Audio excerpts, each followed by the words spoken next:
பாஜகவின் ஆதரவை முழுவதுமாக வாபஸ் வாங்க நிதிஷ்குமார் முடிவெடுத்துள்ளதாக அதிர்ச்சி தகவல்கள் வெளியாகி வருகின்றன.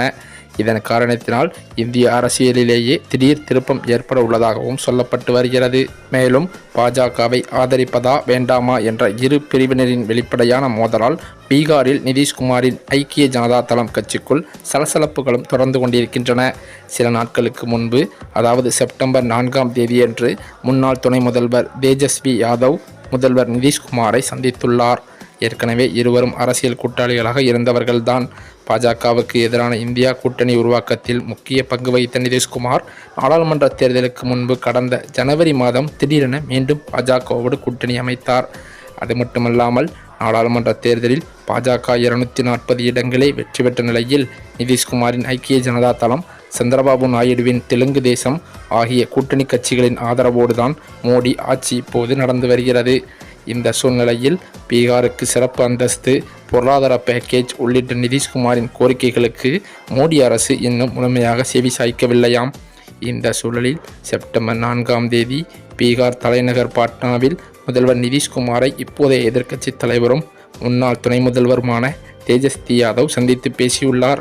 அந்த வகையில் பார்த்தால் இந்த சந்திப்பை அடுத்து பாட்னா முதல் டெல்லி வரை அரசியல் நிலநடுக்கம் போன்ற சூழல் ஏற்பட்டுவிட்டது. முதல்வருக்கும் முன்னாள் துணை முதல்வருக்கும் இடையே திடீர் சந்திப்பு ஏன்?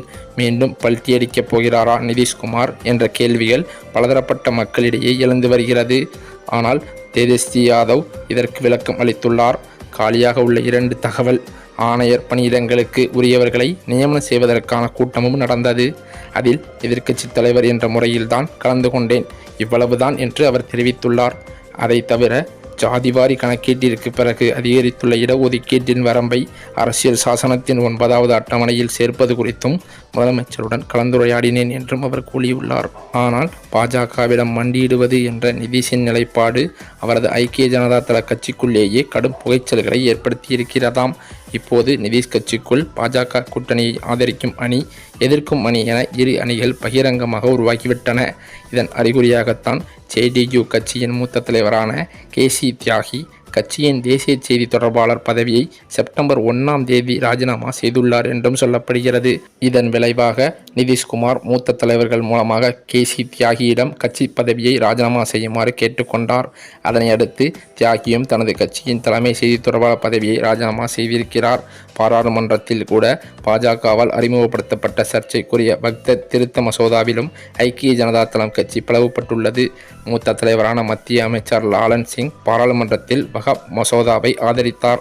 இந்த இடைஞ்சல்களால் தற்போது பாஜகவின் ஆதரவை வாபஸ் வாங்க நிதிஷ்குமார் முடிவெடுத்துள்ளதாக அதிர்ச்சி தகவல்களும் வலம் வந்து கொண்டிருக்கிறது.